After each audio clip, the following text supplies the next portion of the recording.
Number 2 is angry about. To be angry about something.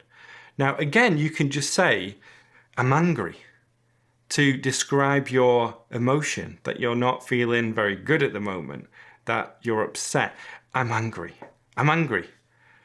And then someone might ask you, what are you angry about? What are you angry about? So we're using the preposition about with the adjective angry. Here are some more examples. I'm angry about what you did. I'm angry about what you did. And he's angry about not being able to see his friends. He's angry about not being able to see his friends. Now, what we're doing here is we're using the word can and using then to be able, okay? Now, we're using the gerund again. He's angry about not being able to see his friends, not being able to see his friends. That one is more of an advanced sentence.